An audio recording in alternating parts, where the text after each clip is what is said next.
ঢাকা বিশ্ববিদ্যালয়ের আবাসিক হলে নির্মমভাবে প্রাণ হারানো তোফাজ্জল হোসেনের বাড়ি বরগুনার পাথরঘাটা উপজেলায়। পরিবারের সদস্যদের হারিয়ে মানসিকভাবে বিপর্যস্ত ছিলেন তোফাজ্জল।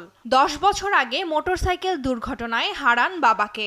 এর 3 বছর পর অসুস্থ হয়ে মারা যান মা। পরে বড় ভাই পুলিশ কর্মকর্তা নাসিরের আশ্রয়ে থাকতে শুরু করে তোফাজ্জল। ছোট ভাইকে মানসিকভাবে সুস্থ করার জন্য প্রাণপণ চেষ্টা করেছিলেন নাসির, কিন্তু ভাই নাসিরও 2 বছর আগে ক্যান্সারে আক্রান্ত হয়ে ছাড়েন পৃথিবী। অভিভাবক শূন্য হয়ে এভাবেই ভেঙে পড়েন তোফাজ্জল। পরিবারের কেউ না থাকায় করা হয়নি সুচিকিৎসার ব্যবস্থাও। মানসিক ভারসাম্যহীন হয়ে বিভিন্ন স্থানে ঘুরে বেড়াতেন তোফাজ্জল। বরিশাল বিএম কলেজ থেকে বাংলায় অনার্স মাস্টার্স শেষ করে বঙ্গবন্ধু ল কলেজে ভর্তি হয়েছিলেন। একবার আল্লাহ ডাক দিলে নাকি হাজার কোটি। মানসিকভাবে দুর্বল তোফাজ্জলকে নির্মমভাবে পিটিয়ে হত্যা করায় ভীষণ ক্ষুব্ধ পাথরঘাটার স্থানীয় বাসিন্দারা। তোফাজ্জল অনার্স মাস্টার্স পাস করছে, ওর আব্বা গাড়ি অ্যাক্সিডেন্ট করে মারা গেছে যশোর বৈশা, আর ওর আম্মা ক্যান্সারে মারা গেছে, আর ওর বড় ভাই ইন্সপেক্টর ছিল, পুলিশ ইন্সপেক্টর, সেও মারা গেছে ক্যান্সারে গত রমজান মাসে। এখন তোফাজ্জলের সমস্ত ভারসাম্য মাথার কাজ করে না। তা থানায় দিয়েছে, এবার আমি রাত্রে নিশ্চিত রয়েছি যে থানায় আছে, হয়তো নিরিবিলি আছে। আমি সকালে ফজরের নামাজ পড়ে আসা শুনি যে লোকজনে ওই নাসির ভাই আর খলিল ভাই এরা দেখা যায় কলে নাসির খবর জানেন।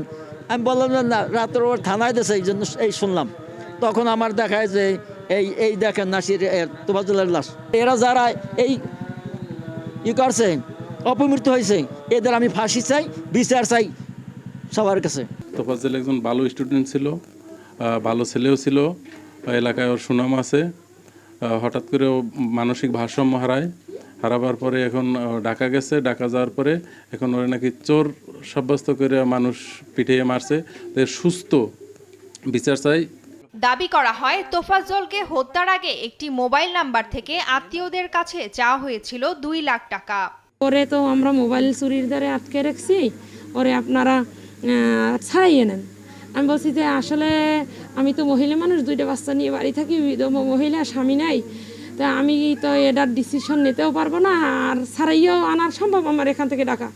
তাই আমি, ওর গার্জিয়ান আছে, মামারা আছে, ভাই আছে ঢাকা, একজন স্বাস্থ্য ভাই, তাদের নাম্বার দিছি। ওই আপনি সঠিকভাবে কথা বলেন, আপনার নাম কি? আমি নাম বলছি, আপনার মোবাইল রেকর্ডিং হইতে আছে, আপনার করা হইতেছে, আপনার 2 লাখ টাকা পাঠান, নাইলে কিন্তু আরে মারি গেলাম। হত্যার সঙ্গে জড়িতদের কঠোর শাস্তির দাবি করেন তোফাজ্জলের স্বজনরা। নিউজ ডেস্ক, দেশ টিভি।